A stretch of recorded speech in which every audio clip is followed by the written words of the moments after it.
This is Safety Bri, your number one safety geek. Why do we have the behaviors that we do? Superheroes in the workplace, right? All of those things that go into making you an effective safety manager. I love what we do. Motivation, learning, teaching, training, teamwork. I geek out over that just as much as I do safety.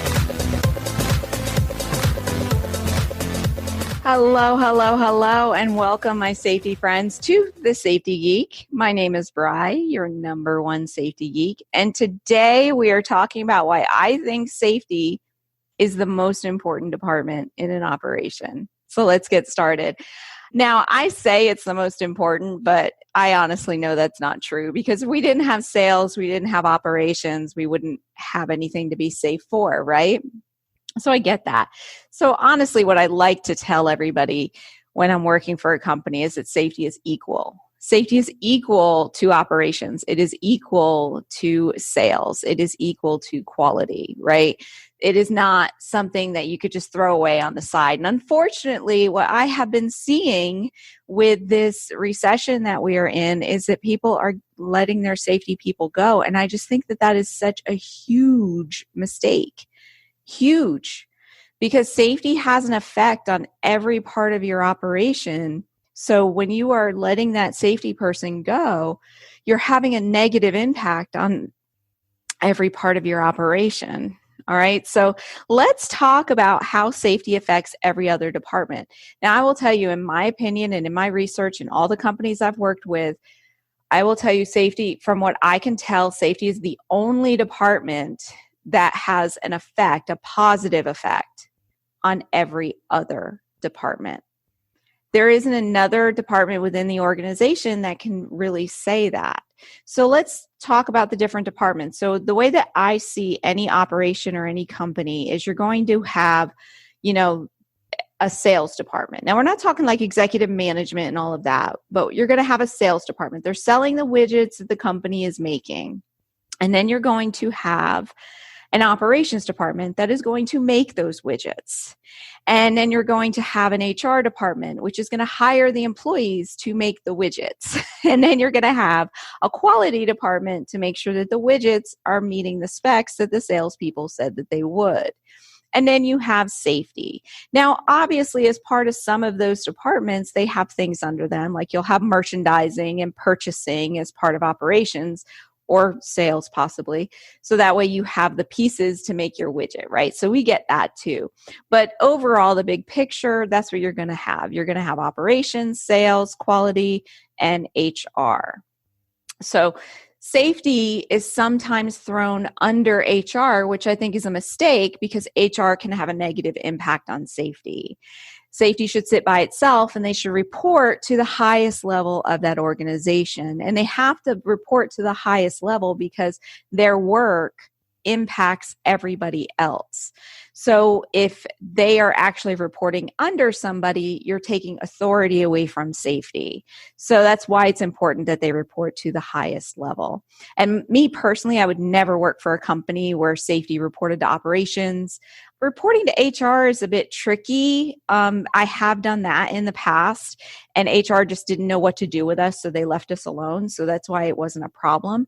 But I have also seen where HR kind of took over safety, and then it basically squashed safety's ability to do anything. I had a friend of mine who's a safety manager, and he reported to HR, and every time he tried to do anything, like I'm putting out a new forklift training, I'm putting out this, they would not allow him to do it. And then the higher ups kind of blamed him when stuff wasn't done, when it was really HR was stopping them.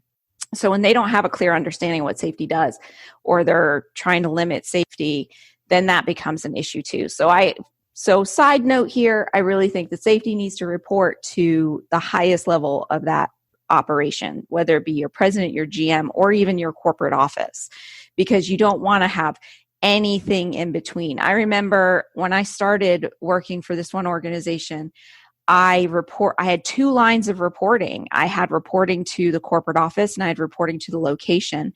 And then I had the location, my boss at the location tell me, you don't tell corporate anything or else you're going to get fired.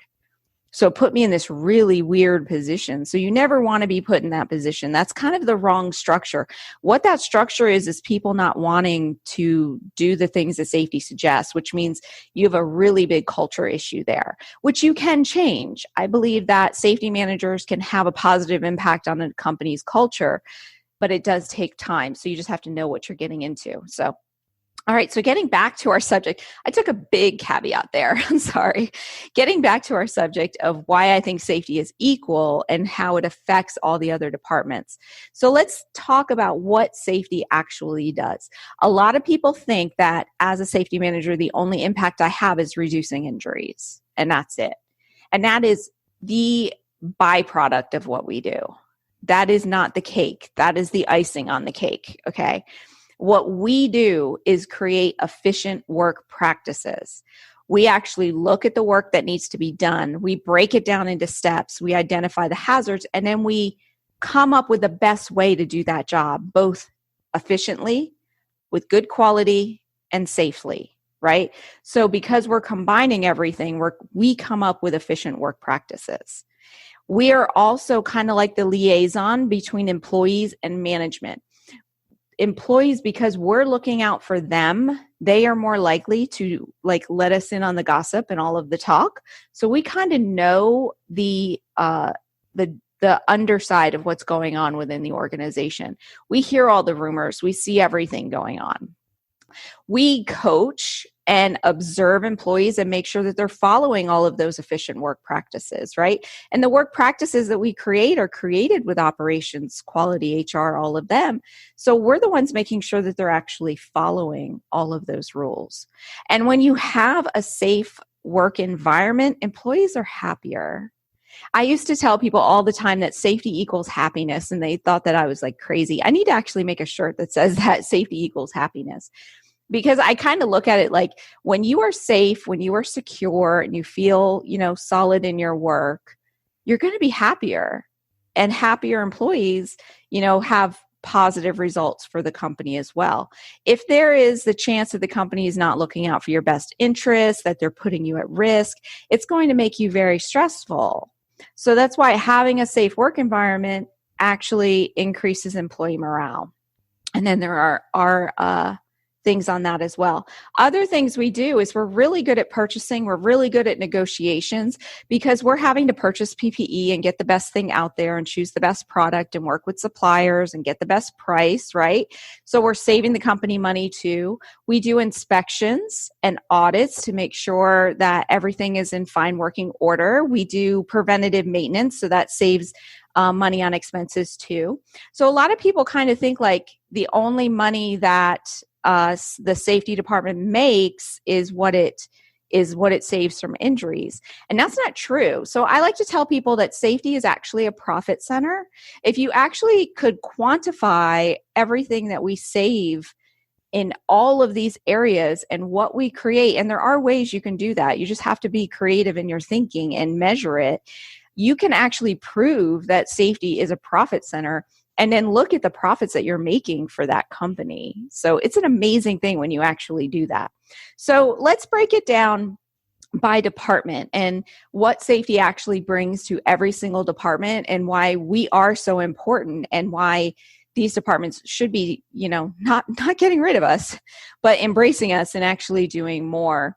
And the first one is operations, right? That's the first one that comes to mind for me is that, so the goal of operations is that they create the product that's being sold and that they do it with the least amount of expenses, with the highest efficiency and the least amount of mistakes, right? So what we're doing for operations is we're creating JHAs and SOPs on how to do the job efficiently. We are coaching, which increases communication within not just their management team, but also with their employees. We're coaching their coaches, so we're teaching their supervisors how to be better leaders. When their supervisors are better leaders, they're going to be able to have higher productivity. We're increasing the morale for their department by making sure they're working safely, and happy employees will make more product.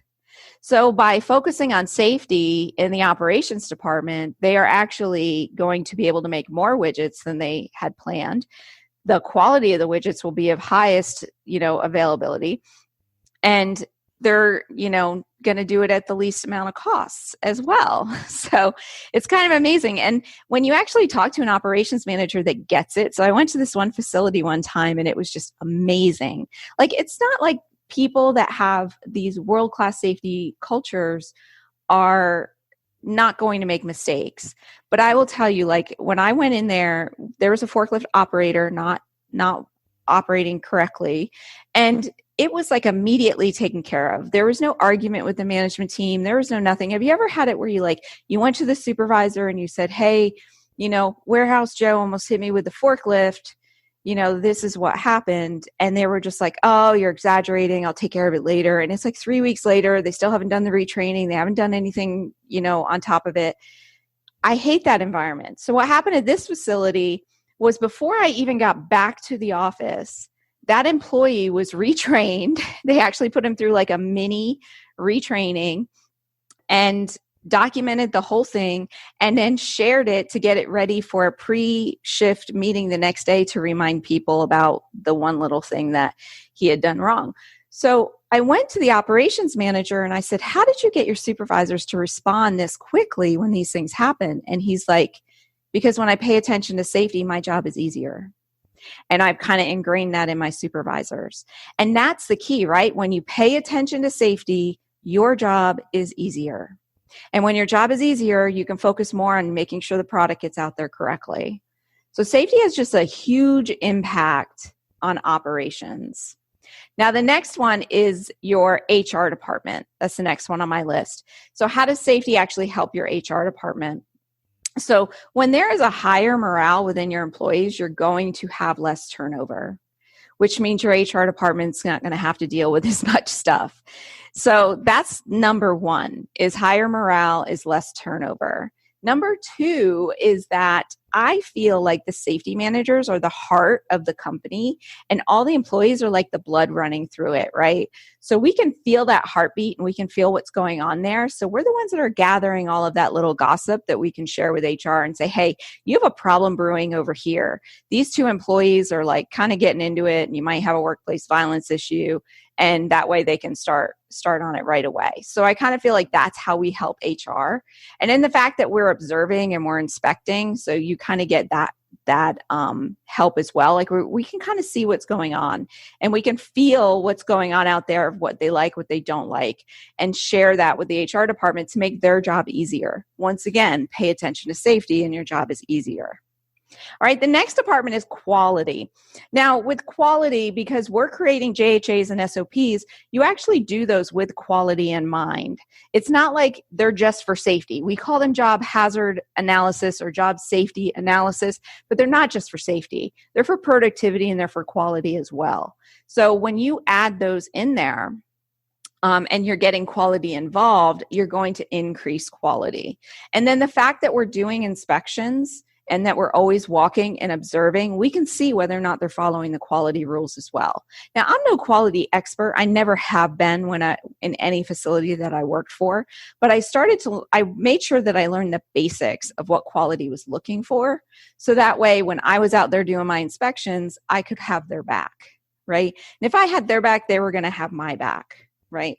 So without safety, quality tends to fall down. So this is where I was saying is that, like, if you don't pay attention to safety, your job is actually harder, because a negative impact on safety, like you take safety away, all of a sudden people are not following the SOPs, which means you might have more damaged product, or you might have a lower quality product.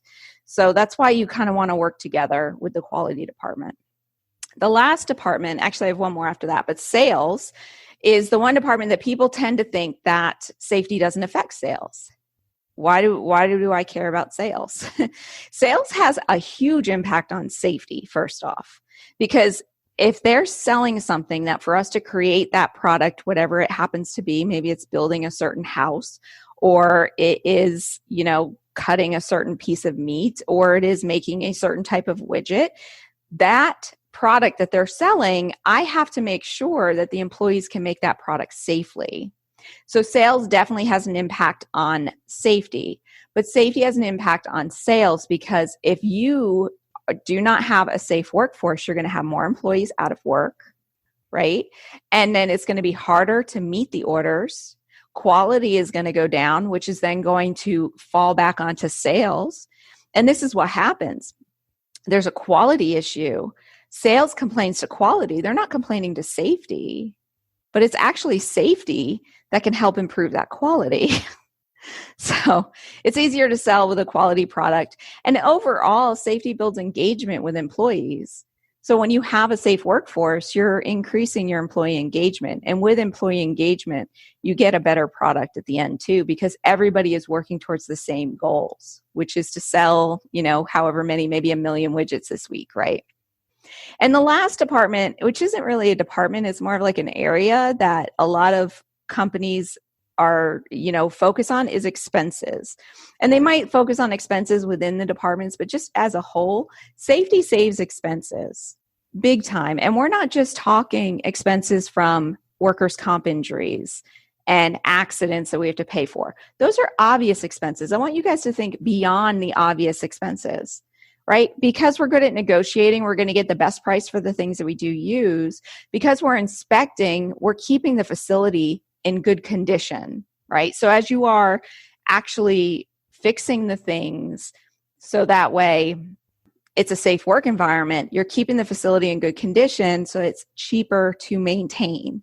Any maintenance manager will tell you if you do preventative maintenance, it saves you money in the long run. And preventative maintenance is part of safety. So we're saving expenses there too. I remember we had an issue where the tires on our forklifts kept getting damaged. And it came down to, we did a whole root cause analysis and investigation on it because we couldn't figure out the problem. And it ended up being one grate in the warehouse that just needed to be resurfaced because that one grate was ending up causing a divot in the tire that would then get bigger and bigger. And then it would get caught on preventative maintenance, it would get caught on daily inspections, and we would fix it. But we were putting so much money out on tires, and we spent like $200 to fix this grate, and boom, problem solved, right? Where they might have just let that go of like, oh, it's the drivers. The operators of the forklifts aren't operating it right. They're operating it hazardly. And it wasn't. It was just something simple with preventative maintenance.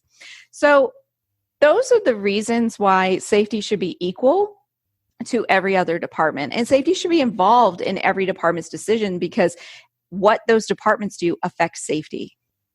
If you're selling more product, it's going to affect safety. If you're changing the specs on a product to make the quality up or a different quality, it's going to affect safety. If you are hiring more employees, or you're changing your hiring practice, or you're like changing the qualifications for a job, if you are getting rid of benefits or adding benefits, that's going to affect safety. If you're doing things in operations where you're increasing your output, the number of widgets that go out the door today, or the change of shifts, or the change of hours, or whatever your piecemeal rate happens to be, all of that affects safety. I'll never forget, I had this company, they were being paid piecemeal, and basically the way it worked, and they called it an ABC program, which is an activity-based compensation program. And it had been this way the whole way. And the way the program was designed was that every 5 years they would change it. And that 5-year change was like basically cutting their pay because it required them to make more widgets. And it's like, well, I've been making 100 widgets a day, right? Now all of a sudden I have to make 115 a day. So I have to work hard to make the same amount of money. I have to work harder to make the same amount of money, but I was already maxed out at 100 a day. So this operations change ended up changing the morale of the employees. And within a week, our accident rate just flew up like you would not believe. People were claiming false injuries. They were just trying to get back at the company. And I went to the operations department and I was like, hey, why couldn't you have changed it like a tiny bit, like 0.1% a year or 0.2% a year over the 5 years? Why did you have to go this drastic change? And for them, it was just like, no reason. So a lot of the things operations does can affect safety too. So these are the things that as a safety manager, you need to be expressing to your management team. Too many times I feel like you guys are being left in the dust and you're not being included because they don't see your value. They don't see what you're bringing to the company. And I've said this online, I don't know how many times, about safety being a profit center, and people don't agree with me. And I'm like, because you're not selling it that way. When you sell it, what your executive management team believes is in the goals of the company and the sales of the company and the money being made, right? So you have to show them how you're making them money. Of course, it's in the way of savings, right? Or morale and all of that. But you have to figure out a way to quantify each one of these things. So that way you can say, hey, this is the value I bring to the table. And I will tell you right now, if they understood that value, we would not see these safety managers getting laid off during this recession. It's because they're not seeing that value. They're seeing it as an expense and seeing it as anybody can do safety. And that's not true, because safety is a profession. It's not just a promotion. And that's what we're going to talk about in a future episode. Alrighty, my friends, that is what I have for you this week. I hope you got a lot out of it. And if you liked it, leave that comment below, or you can hop on over to thesafetygeek.com to the show notes and leave a comment over there. I would love to hear from you. So until next week, bye-bye, and have an amazing and safe day. Thanks.